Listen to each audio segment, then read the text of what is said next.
Hey guys, so Forgotten Realms, Heroes of Faerun, and Adventures in Faerun came out recently, and today I'm going to be going over the Banneret Fighter. I'm also going to give my recommendations of how you can fix this subclass because it has a lot of problems. And if you're new to the channel, hi, I'm Warners. I make a ton of D&D content here on YouTube, but every month I also come out with a D&D 2024 rules compatible subclass on my Patreon. And just today I released the Inquisitor Rogue subclass. It is a 1/3 caster reminiscent of the Arcane Trickster, but instead of using the Wizard spell list, it's using the Cleric spell list. Also, to compete with damage, I gave it access to the Divine Favor spell. There's also a lot of fun, unique abilities I added to this subclass that you can check down on my Patreon down below. And with that out of the way, let's go ahead and talk about this subclass. Alright, so we have this amazing art. I really do like the art. A lot of you guys, if you haven't heard already, probably already know that this subclass was really bad in the 2014 rules, and then in the playtest they had this really cool subclass idea, but unfortunately it was very lore inaccurate, and so the community didn't like it, which I totally agree with. I hope they actually do release that version of the subclass, but as a completely different like naming scheme and everything. Like I wish it was like basically just called the Dragon Knight, not the Purple Dragon Knight, not connected to Forgotten Realms at all. I would be interested in seeing that subclass. But this is a rehash of the 2014 version of the Purple Dragon Knight subclass, which was bad, and they didn't do any public playtest for this version of the subclass, and it really shows. But honestly, I think this subclass has sort of a skeleton of a good subclass in it, and I feel like we can reveal it in this video. I'm also going to give some context that I feel like is missing from a lot of other people's videos, because the fighter has changed a lot in the 2024 rules, and I feel like you should really consider how the fighter is different when going over these abilities. But let's start reading and then I'll get all into that later. So we have the Banneret Fighter. Rally fellow heroes with inspiring leadership. Bannerets are paragons of valor and leadership who protect the innocent and rally fellow adventurers to the causes of justice and freedom. Many are knights serving in Coromir, the Silver Marches, Damara, Chesenta, or other lands across Faerun. They wander the realms as knights errant, taking the fight against evil beyond their kingdom's borders. A baronet relies on judgment, bravery, and fidelity to the code of chivalry to guide them in defeating evildoers. A lone baronet is a skilled warrior, but when leading a band of allies, one of these warriors can transform even a poorly equipped militia into a ferocious warband. Alright, so we have Knightly Envoy, level 3. You know how to conduct yourself with grace as a noble ambassador. You gain the following benefits. Comprehension. You can cast the Comprehend Languages spell, but only as a ritual. Charisma is your spellcasting ability for it. Polyglot. You learn one language from the language tables in the player's handbook or chapter 2 of this book. When you finish a long rest, you can replace a language learned from this benefit with another language you have heard, seen, signed, or read in the past 24 hours. Well spoken, you gain proficiency in one of the following skills of your choice: insight, intimidation, persuasion, or performance. So if you're playing in a roleplay heavy campaign, which I have played in before, these abilities are pretty nice to have. So I definitely don't think this is a bad feature, and I don't think this needs to be changed at all. It's not the main level 3 feature anyway, so yeah. Also, whoever formatted the digital version really messed up here. It says level 3 group recovery, and then there's the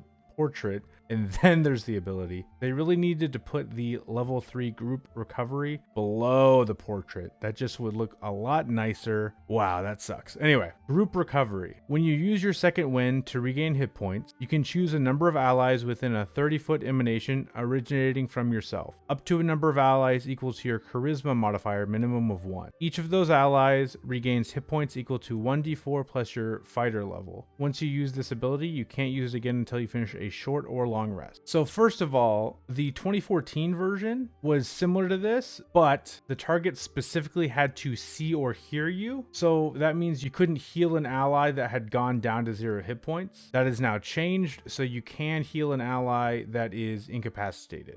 It's unfortunate though because it's only once per short rest. That makes this ability really, really bad, especially because fighters get a lot of uses of second wind now. I'm going to show you some stuff about the fighter base class real quick, and that'll help you understand more what I'm talking about. So fighters at level 1 now have 2 uses of second wind. Third level, they still have 2 uses, but right at 4th level, they get a 3rd use of second wind. And you cap out at 10th level with 4 uses of second wind, and then you get one back on a short rest. Also, with Action Surge, you start with 1 and you get them back on a short rest. And then at level 17, you get 2 Action Surges. Also, Indomitable, you get it at 9th level. And then at 13th level, you get 2 per long rest. And at 17th level, you get 3 per long rest. So just keep that in mind as I go over the rest of the abilities. I'm also going to just tell you my fix because this is honestly my biggest fix. And I feel like it's so simple. So first of all, just have it work with second wind every time. Group recovery, that is. Also, this sounds like it might be too strong, but I don't think it is, especially because spellcasters can do insane healing now. Healing has become more powerful in the base game anyway, with spells like Healing Word and Cure Wounds doubling in dice. Let's make it 1d10 plus fighter level. Basically, you're just able to heal a few party members and yourself. The normal second wind healing ability, starting at 3rd level, you get it 2 times per day and then an extra one every short rest. And then right at level 4, you get it 3 times per day plus a new one every short rest. I feel like that's not too crazy. That's honestly one of my only fixes to this subclass. If you compare that version to something like the champion fighter, I feel like it's a pretty good subclass, especially if you're not doing a crazy amount of encounters per day. You could do like a couple heals per combat and it's like nice AoE healing. That's pretty decent actually. Anyway, at level 7, you get team tactics. When you use group recovery, each chosen ally has advantage on d20 tests until the start of your next turn. Again, the fix I just mentioned, I feel like makes this ability even better. And this ability is already pretty good considering. Then we get level 10, Rallying Surge. When you use your action surge, you can choose allies within a 30-foot emanation originating from yourself, up to a number of allies equal to your charisma modifier, minimum of 1. Each of those allies can immediately take a reaction to use one of the following options. Attack, the ally makes 1 attack with a weapon or an unarmed strike. Move, the ally moves up to half its speed without provoking opportunity attacks. I honestly think that's a pretty okay ability. It would be nice though if spellcasters could cast a cantrip or something, but I don't think it's like too bad, to be honest. It would be nice if there was maybe a secondary feature of some kind, because the main problem with this design is when you're not using your regular fighter abilities, you don't have a subclass, which kind of sucks. But yeah. Then level 15, we have Shared Resilience. When an ally you can see within 60 feet of yourself fails a saving throw, you can take a reaction to expend 1 use of your Indomitable feature. The ally can immediately re-roll the saving throw with a bonus equal to your fighter level. The ally must use the new roll. So yeah, that's a great ability. It's a great support ability. And at the level you get this ability, you already have 2 uses of Indomitable. And if you took something like the Mage Slayer feat, then I feel like being able to share your resilience, as the ability suggests, is a pretty nice little way to be kind of a support fighter. That's kind of the point of this subclass anyway. And you could really save one of your party members, which is really cool for a fighter to be able to do. And then level 18, we have Inspiring Commander. You gain the following benefits: Bolstering Rally. The area of effect for both Group Recovery and Rallying Surge is now a 60-foot emanation. Unshakable Bravery. You have immunity to the Charmed and Frightened condition. It really isn't that great of a level 18 feature, and it kind of would have been nice if there was a little extra on here, even with my fix. It's not quite enough, I feel, for a level 18 feature. But this is on a fighter, which is a really good base class. So you have to consider that we're making 3 attacks at this level. And pretty soon we'll be level 20 and we make 4 attacks per turn. So yeah, still not a great ability though.